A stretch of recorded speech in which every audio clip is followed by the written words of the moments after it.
और जन भावना को समझ के ही वो निर्णय लेते हैं। लेकिन नरेंद्र मोदी जी सिर्फ मुद्दों पर राजनीति नहीं करते हैं, बल्कि लोगों की भावना होती है तो उसको मान लेते हैं। महागठबंधन और जो गठबंधन जो भी है, उनकी नीयत नहीं है बिहार को सजाने की। ये नीतीश कुमार जी ना तो कभी साइडलाइन थे और ना तो कोई शक्ति उनको साइडलाइन कर सकती। नमस्कार, मेरा नाम प्रिंस मिश्रा है और आप लाइव सिटीज देख रहे हैं। देखिए, मनोज तिवारी आज पटना एयरपोर्ट पर पहुंचे हैं और जाति जनगणना को लेकर अब पूरे देश में जो है राजनीति हो रही है। खास तौर पे बिहार में लगातार तेजस्वी यादव कह रहे थे कि हम लोगों के आगे जो है मोदी सरकार को झुकना पड़ेगा। हम लोगों ने जो कहा था वही मोदी सरकार कर रहे हैं। वही जाति जनगणना को लेकर मनोज तिवारी कहते हुए नजर आए। लालू प्रसाद यादव 15 साल तक जो है उनकी सरकार रही, केंद्र में भी वो मंत्री रहे, तब क्यों नहीं जो है जाति जनगणना करवा लिया। लेकिन मोदी सरकार जो है जन भावना को समझते हैं, जनता की भावनाओं को समझते हैं, इसलिए जनता के लिए जो है काम करते हैं। ऐसे में जाति जनगणना जो है किसी के दबाव में नहीं, बल्कि जनता के भावनाओं के साथ जुड़े सवालों के लिए जो है कर रही है। ऐसे में मनोज तिवारी क्या कुछ करें, उनके बयानों को सुनाते हैं। केंद्र सरकार के द्वारा जो फैसला लिया गया है जाति आधारित गणना करवाने को लेकर, उसको लेकर बिहार के लोग कह रहे हैं कि हमारे कहने पर ही प्रधानमंत्री जी करवा रहे हैं, लालू प्रसाद यादव और तेजस्वी यादव। देखिए, प्रधानमंत्री जी करवा रहे हैं, अगली जनगणना के साथ ही जातीय जनगणना भी होगी। अब अगर इसमें क्रेडिट लेने की बात उनको करनी चाहिए जो अपने शासन में रहते हुए इसको करने की कोशिश किए हों या किए हों। लालू जी का 15 साल तक सरकार था, उस समय केंद्र में भी उन्हीं की सरकार थी, तो कर दिए थे क्या। देखिए, मोदी जी जन भावना को समझते हैं और जन भावना को समझ के ही वो निर्णय लेते हैं।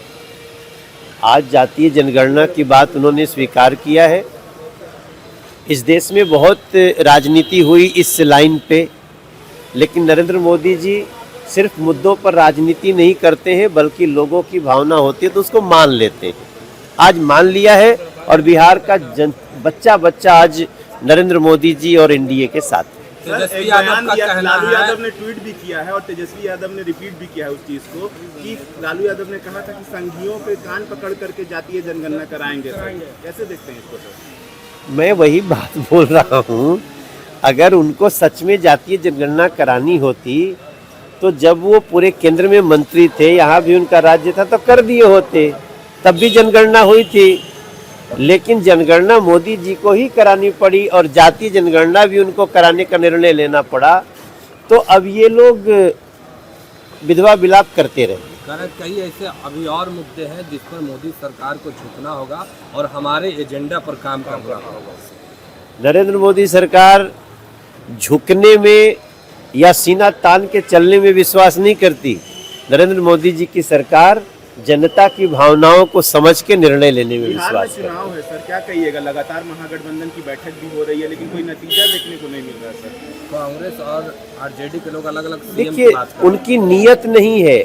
महागठबंधन और जो गठबंधन जो भी है, उनकी नीयत नहीं है बिहार को सजाने की। नीयत एनडीए सरकार की है।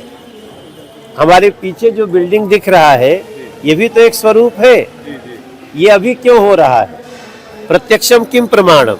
आप यहाँ से चले, अभी मैं आ रहा हूँ बैरिया से, उधर गया रोड से, आपको थोड़े समय, मुश्किल से साल भर के अंदर ही हम लोग मेट्रो शुरू कर देंगे पटना में।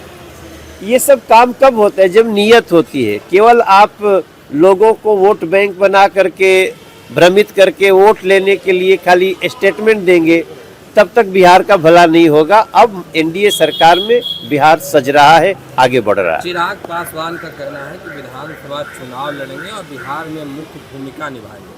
उनके सांसद हैं अरुण भारती, उनका भी कहना है कि हम लोग चाहते हैं चिराग पासवान विधानसभा चुनाव लड़े बिहार में। भाई, वो उनकी पार्टी का निर्णय है। एनडीए के वो बहुत महत्वपूर्ण घटक हैं। बाकी उनकी जो इच्छा होगी, वो अभी कैबिनेट मंत्री हैं, बाकी आगे उनकी जो इच्छा होगी उनकी पार्टी की इच्छा है, हमारे फोरम पे जब आएगा एनडीए के साथ तो हम लोग उनका जो निर्णय होगा उसको स्वीकार कर। लगातार महागठबंधन के लोग कह रहे हैं नीतीश कुमार को लेके कि उनको साइडलाइन कर दिया जाएगा आने वाले चुनाव में बीजेपी के जरिए से, एक बार चुनाव हो जाए फिर। देखिए, नीतीश कुमार जी ना तो कभी साइडलाइन थे और ना तो कोई शक्ति उनको साइडलाइन कर सकती। निशांत को लेकर सवाल उठा रहा नीतीश कुमार के बेटे हैं, लोग कह रहे हैं निशांत को राजनीतिक में आना चाहिए और बिहार का कमान संभालना चाहिए। ये जेडीयू का मैटर है। हमारा देखिए, हमनी के सबकर उद्देश्य क्या होके के चाहिए कि हमनी के बिहार के बदहाली दूर होके, और वो बहुत हद तक आज बदलाव हो रहल बाटे। एगो और 5 साल हम बिहार के लोगन से सिर्फ इतना कहब, हम आपके मनोज तिवारी आपके बच्चा बानी, भले दिल्ली से हम सांसद बानी, सेवा में तो रौरे बानी, हम रौरे कारण हम वहाँ भी बानी। हम आप लोग से सबसे प्रार्थना करो बिहार से एक बार फिर एनडीए सरकार। सर, बिहार में एक सर्वे होता है जिसमें लोकप्रिय मुख्यमंत्री के रूप में तेजस्वी यादव नंबर 1 पे आ रहे हैं। भाई, अब तेजस्वी यादव जी के कब मौका नहीं मिलल, उनका पिताजी के, वहाँ के पिताजी तभी तनी सा स्वस्थ बानी, जल्दी स्वस्थ हो जाई, हम ओकरा खातिर हमहू भगवती से प्रार्थना करब। लेकिन ई लोग अब सब मौका ले करके खो देले बाटे। अब हमारी एनडीए सरकार और एनडीए में बहुत बड़ स्तर पे बिहार के सजावे बढ़ावे खातिर हमनी के काम करल। तो आपने मनोज तिवारी को सुना, साफ तौर पे कहना है कि जो जनभावना से जुड़ी बातें हैं वो मोदी सरकार करती है। और ऐसे में तेजस्वी यादव ने भी कहा था कि ट्वीट हैंडल एक्स से जो है उन्होंने पोस्ट किया था, कहा था कि लालू प्रसाद यादव ने पहले ही कहा था कि कान पकड़कर जो है मोदी सरकार से जनगणना करवाएंगे। इस पर भी जो है मनोज तिवारी कहते हुए नजर आए। कान या किसी चीज़ को पकड़ना मोदी सरकार या किसी के नीचे गिड़गिड़ाना मोदी सरकार या 56 इंच का सीना जो है लेकर, इन चीज़ों को लेकर जो है मोदी सरकार काम नहीं करती है। जन भावना को लेकर, जनमानस को लेकर मोदी सरकार काम करती है, जनता से जुड़ी सवालों को पटल पर रखती है। ऐसे में जो लोग कहते हैं जाति जनगणना को लेकर जो है, जो केंद्र में मंत्री रहे उनकी सरकार रही तब क्यों नहीं जाति जनगणना करवा लिया, ऐसे में मोदी सरकार अब करवा रही है। तो क्रेडिट लेने का होड़ जो है वो लगा हुआ है। ऐसे में आप लोगों को क्या लग रहा है कमेंट बॉक्स में जरूर बताइएगा। बने रहिएगा लाइव सिटी पर, तब तक के लिए धन्यवाद।